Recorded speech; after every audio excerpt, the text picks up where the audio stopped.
Hi everyone. So as Heather said, my title is Making Software with Sound, and today I want to show you through 4 examples of software-based interactive musical works, the processes by which these works take shape and their political valences that we as inhabitants of software-mediated cultural spaces can gain from.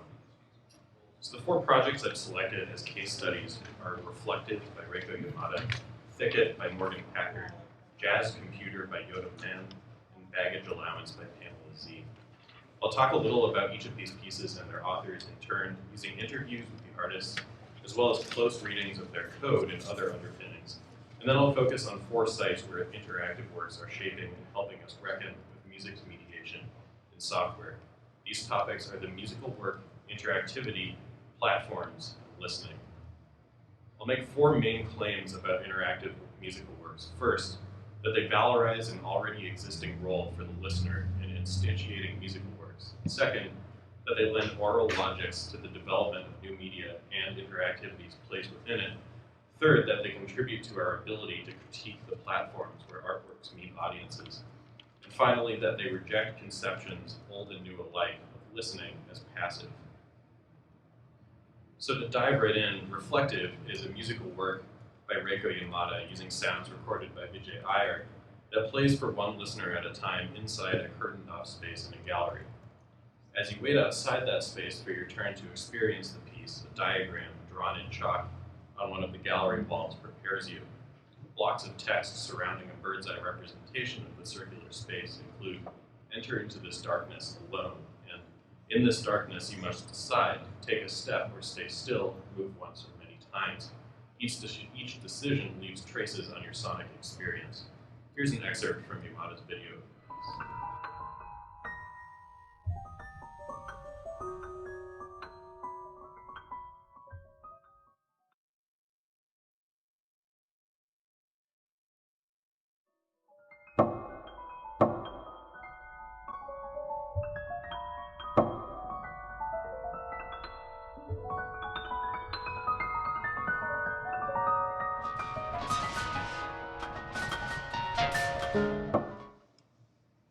So Reflective originated with Yamada's frustration that her audiences in live performance settings didn't seem fully engaged. She says she wanted to give audiences an ability to affect the piece without requiring any particular musical literacy from them, and thus selected movement as the parameter by which listeners could wield influence on their sonic experience. Trained as a composer, Yamada made sure that the piece retained certain formal aspects of the musical composition, namely that it had a beginning and an end. The dark, solitary enclosure of the piece suggests an isolation of sound from sight, but in fact, Yamada reveals that the darkness was her latest approach to a challenge she continually faces in her interactive pieces. People probe at the piece, frantically testing the extent of their control, when she wants them instead to experience the piece with a more patient, reflective mode of attention. The darkness is her way of scaring people, she says, as a way of making them slow down. Putting listeners in that reflective state is so important to Yamada because what she wants them to experience is a decision-making process.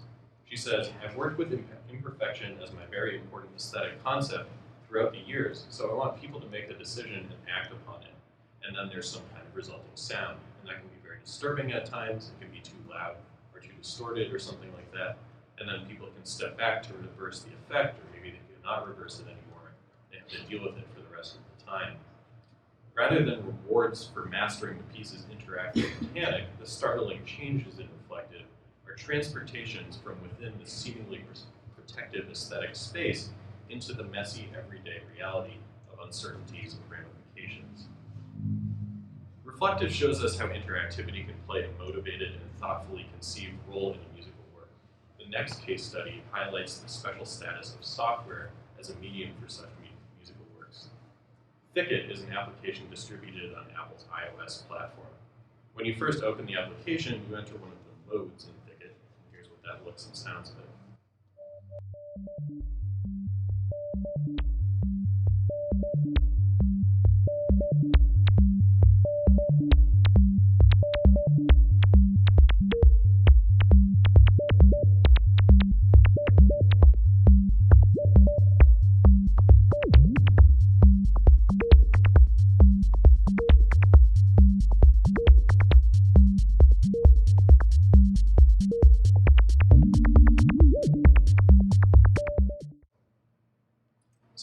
modes each combine sound, visual elements, and touch gestures in shaping a song-like terrain where the listener can both trigger events, as you saw, and get caught up in the progression of its patterns.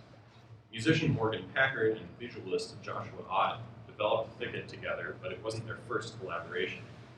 Packard first started making software in his musical practice a little after he moved from Boston to New York at the end of the 1990s. He'd been active in the drum and bass scene in Boston, but felt it was starting to become more conservative in its approach to new sounds. Looking for something new, he saw a musician perform using Super Collider, an audio-centered programming language geared towards live coding. Packard started using Super Collider heavily in his own music, and around the same time he met Ott, who was also learning to code for his graphical experiments. The two would work separately on their software and then come together in what Packard calls audiovisual jam sessions. When Apple's iPad was announced, both felt that it was an ideal opportunity to channel what they already did into a distributable form, and Thicket was the result. In the process of making Thicket, Packard co-developed a new software library for audio synthesis that shares the name of the club where he first saw Super Collider in use, Tonic. Tonic is an open source library for coders working in C++, one of the languages in which applications can be written for iOS. While looking at Tonic's code, one can see that these individual choices about how software can manage sound are in transmission from Super Collider to Tonic through Packard. We can see Thicket as a point where integrated cultural systems, to use Fox-Rell's term, merge. One in the layer of Packard's musical practice, which takes up sonic signifiers transmitted through drum and bass scenes in Jamaica via London via Boston, and one in the software layer, embedding the methods and priorities of the academic computer music tradition where Super Collider developed. Assembled in the software object of the musical work, Thicket, these two systems meet with the additional presence of iOS itself, the platform that in supporting Thicket imposes its own set of embedded values.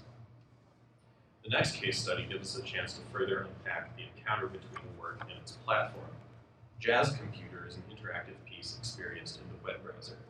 As with Thicket, the work has both an auditory and visual layer designed and programmed respectively by Yoda Mann and Sarah Rothberg. Here's what happens when you activate Jazz Computer.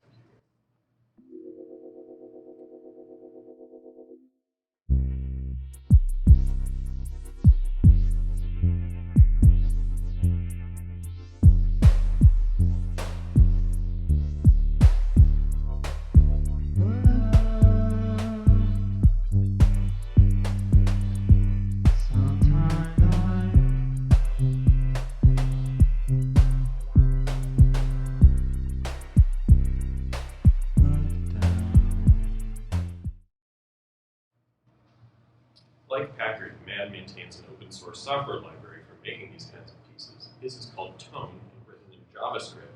It's tailored for building music that will be experienced in the web browser. Beyond providing a means for pieces to run in a listener's browser, though, Tone includes an interface not intended to be seen by listeners that Mann uses to sculpt his songs also in the browser. Mann finds great appeal in, as he says, the means of production and distribution being one thing. I produce in the browser, the music is produced, reproduced in the browser, and it's also the method of distribution over the internet. Mann's engagement with the browser as a platform both in production and distribution reflects the role that web had in shaping his musical practice. Having first incorporated software into his music by building generative systems in the visual programming language Max MSP, Mann was intrigued when he learned about the Web Audio API, at the time a new layer of technology that enabled the dynamic sound processes to run in the browser. Tone is built on top of that API, abstracting some of its functionality into utilities tailored to making interactive music. Mann's interest in the web and his interest in interactivity were one and the same. He says he saw that what you could do in the browser was a different paradigm where the distribution is instantaneous and it's not just about the software, but about the interaction with the software. The centrality of the web browser as a platform to Mann's creative process in general is emphasized by Jazz Computer, which itself takes up a critique of that platform. Mann chose to isolate scrolling as the sole mode of interacting with the piece, asking us to reflect on the meaning we give that action in other parts of the web. With visual elements from Rothberg playfully evoking social media services, complimenting listeners on their scrolls, or demanding more from them, the piece takes on a satirical slant towards the figure of the content feed and our compulsion to passively scroll through it. For Mann, the specific platform of the web browser has been crucial in shaping the impetus, the technological capability, and the subject of his work all at once. Interactivity is not just a tool, but something to be wrested back from the interfaces that abuse it, and brought through music into a more thoughtful exchange with the listener.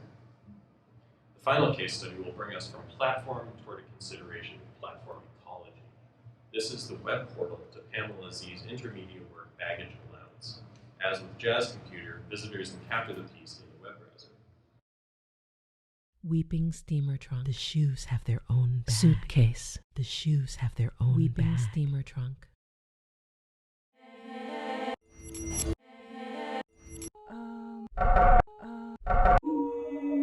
The bottom drawer was always kept locked. The shoes have their own bag.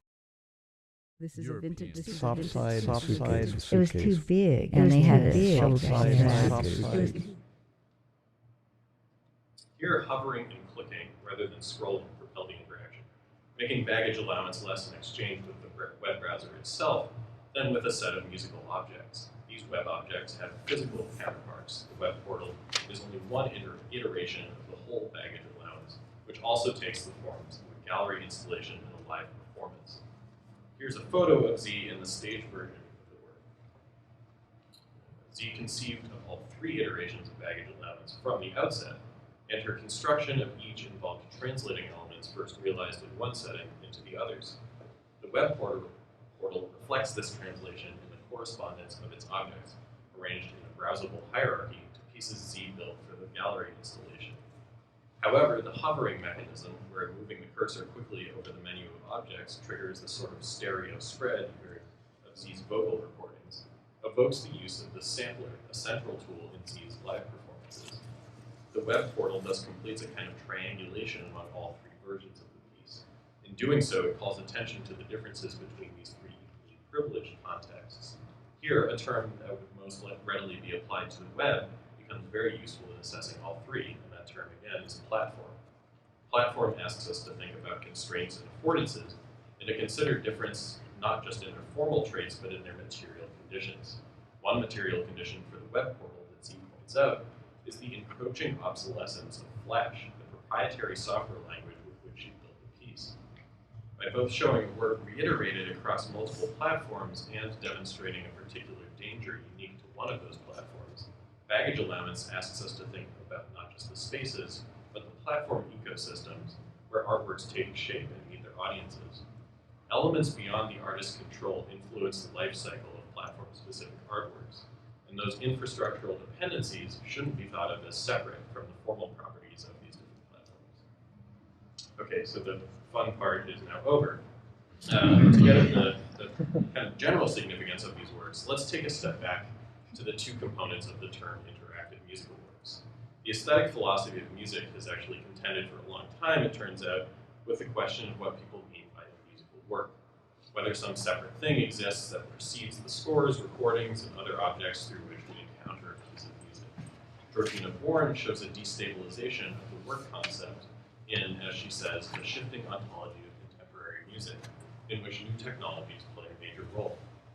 Bourne proposes a focus on mediation as the key to identifying shifts in the dominant historical modes of musical assemblage. We can lay out the mediating chain from a musical work's conception into its instantiation as a sound structure that is an actual moment of sound occurring in the world. On the left side of this diagram, I've attempted to do that for a typical song produced and received through the recording apparatus in, say, rock music. It's a long chain involving a score, a recording vessel, and a performance that's often figured in the abstract through a synthesis of recorded events, but its final step requires an action of listener activation. Someone hitting play on a turntable or double-clicking an icon representing a digital audio file, for example. Looking at a project like Thicket, we see that for interactive musical works, the software object that constitutes it is far less removed from its conception than a score or a recording would be. The mediating chain, in fact, becomes much simpler, as you see on the right, and the listener's role in instantiating the work retains its position in the chain. Rather than inventing the listener's mediational involvement, which already exists in recorded music, authors of interactive musical works valorize it by centering the works themselves on that activation. Turning from the musical work to that other term, interactivity, we can see how a particularly fraught aspect of new media might be steered in a better direction by these musical works. Pictured here is the musician and scholar George Lewis, whose Voyager software explores possibilities for computation as an improvisational medium. Lewis writes that interactivity has gradually become a metonym for information retrieval rather than dialogue, posing the danger of commodifying and ultimately reifying the encounter with technology. Where Lewis sees his work on Voyager as countering that trend with its aesthetic of variation and difference, we can see in works like Reflective a great deal of effort being made to bring the listener into a meaningful conversation with a carefully designed mode of interaction. The specific musical properties of Reflective, such as its fixed duration, ensure that the encounter is not a one-way retrieval of sensory information, but instead a sustained experience. In doing so, these works reinforce Francis Dyson's claims that the ways new media differentiate themselves can be found in the phenomenology of sound and the rhetorics of music. By staking this aural claim on interactivity, interactive musical works push back on the slippage of the word interactivity that Lewis fears and that causes Lev Manovich to caution against a tautological use of the term in regard to computational media. Though differently oriented than Lewis's artificial intelligence system, these works join in advancing what Manovich calls an open interactivity, one where not just elements, but whole structures change in dialogue with the audience. So we've seen through baggage allowance how intermediate works can take the notion of platform from the software domain and ask us to apply it to settings like the concert stage or the art gallery. As Charlton Gillespie notes, a strict computational meaning of platform means an infrastructure that supports the design and use of particular applications. But, as Gillespie also documents, the term is extended outward from computation, invoking its architectural and figurative and political meanings so that, to quote, platforms are platforms not necessarily because they allow code to be written or run, but because they afford an opportunity to communicate, interact, or sell. This definition certainly fits settings like the art gallery, whose infrastructures for interactive works often include computational resources alongside architectural space and human labor. Questions we are increasingly used to asking of algorithmic platforms, questions about curation, representation, transparency, are all good questions to ask of these older types of spaces and institutions where we maybe run a greater risk of taking them for granted. The metaphor of the black box, a system whose inputs and outputs are fluid but whose mechanism is concealed, has been taken up far from its algorithmic context by critics opposed to that inscrutability in all kinds of domains. Interactive works participate in the same drive through the ways they grapple with their platforms. Of course, interactivity is neither an assured nor exclusive way for musicians to further that cause. Holly Herndon, whose latest album is pictured here and is titled Platform, grabs hold of commercial platforms by their auditory markers, weaving samples of their sound effects into songs whose lyrics contemplate intimacy and surveillance. Interactive musical works join in that critical tension, at least by necessitating that their platforms support software applications and not just static content, thereby amplifying an insistence that the platforms where listeners experience music should be more supportive and less proprietary, more like the open web and less like YouTube. By offering an explicitly and uniquely bounded space to the listener, interactive musical works advance a notion that a musical experience can include testing the bounds of the listening environment and mindfully entering or choosing not to enter a relationship with the containers they form. That brings us to the final topic, listening. Jonathan Stern expresses a concern that in the increasingly corporatized landscape of participatory culture, interactivity might be, in his words, the new passivity.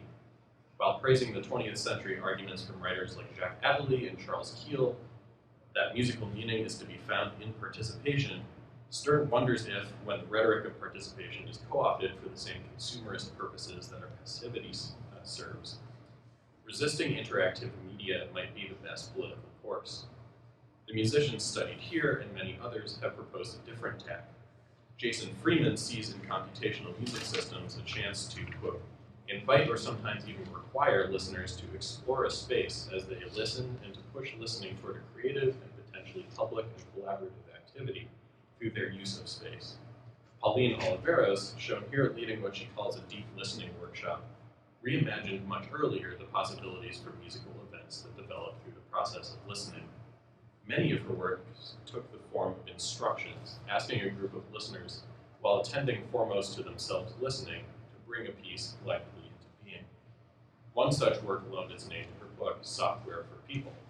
That title casts her work as not just predicting, but continuous with the software-based interactive works we've seen here. At the same time, it cleverly asserts part of the same agenda these works advance, that software should work for and with, not upon people. Listeners, again, have always had an important role to play in instantiating recorded musical works. Yet this responsibility seems retroactively diminished for fixed musical recordings when viewed through the lens of new media, where they now find new channels to reach us. New platforms that deliver music have at the same time, in many cases, found ways to further diminish that responsibility. For example, when you listen to an album on a streaming service like Spotify, and at its end, the platform continues on into another album deemed to be similar, alleviating you of decisions like whether to keep listening and to what. As both conceptions of old media and these algorithmic intrusions push passivity onto listening, interactive musical works seize on listening as an act that is always endowed with meaning, responsibility, and consequence. Thanks so much.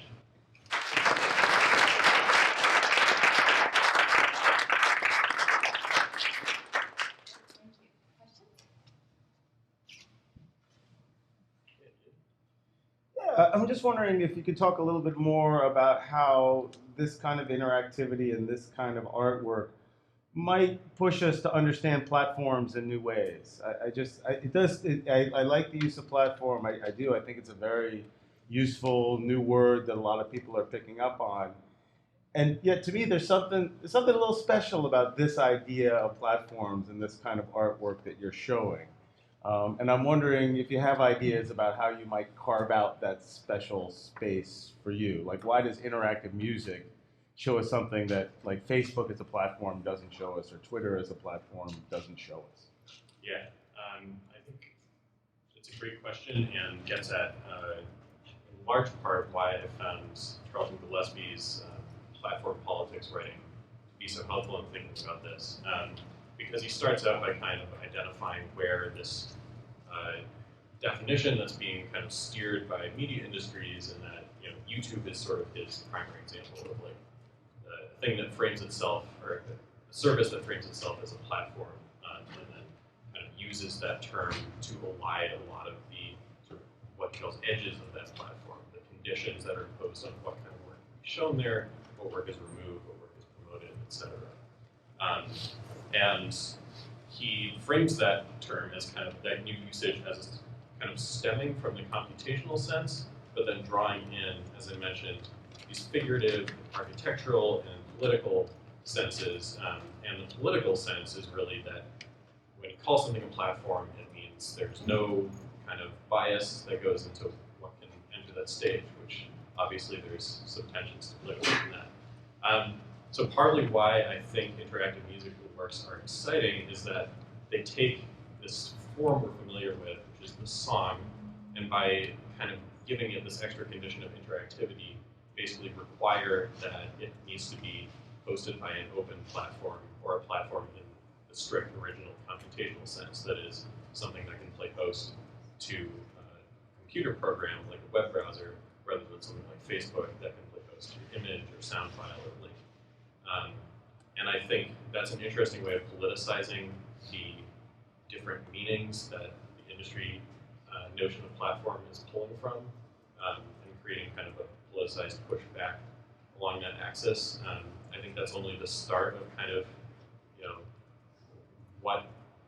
that doesn't imbue every interactive musical work with like a complete political agenda.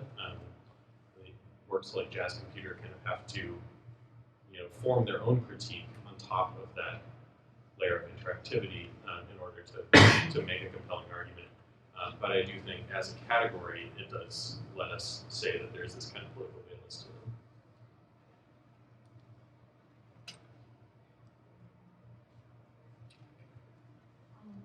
So I'm interested in the relationship between interactivity and political, because could you speak up? Oh, sorry. The relationship between interactivity, I think, is the activity, because thinking about like experiences that I've had where I felt like I was interacting with a musical experience without actually making the music, include like being in large groups at concerts, seeing improvisational performances, or like even if you're dancing in a club and you can tell that the DJ is like really waiting for people to like get pumped up before beat drops. It sort of seems like an interactive experience, even if you're not actually like fully participating in the making of the sound. So I'm interested in sort of what you think about that as a form of interactivity that doesn't necessarily require new technology or new platforms, but maybe is being resurfaced now. Yeah, absolutely. That's a fantastic question, and really gets at like one of the things that sort of excited me about this type of work and like got me thinking of this project in the first place, which is to discover when you talk to these artists that they don't really think of an interactive musical work as like a song that has interactivity built on top of it. For a lot of these artists, especially working Packard, the musical work that they were doing was already kind of this cross-sensory, collaborative nature that would be heavily constrained by trying to then like transpose it into the recording. And this project for me kind of originated as wanting to understand how these types of works sort of, I don't know, held a kind of polemic against the recording. And I think that's something that they do. It's sort of revealing the recording, which is like really in kind of the modern era structured how it's come to be in many contexts what we think of the default as the default apparatus for like musical works making their way from the artist to us, alongside these live settings that do feel more interactive. So really a lot of these works, rather than building on top of the recording, kind of show how the recording constraints are unnatural in the first place, and how these things that we think of as these software-based pieces that we might think of as more complex or involved just because they have this basis in software and this new media angle are in fact much less constrained translations or distributions of kind of a musical conception to the listener than a recording would be.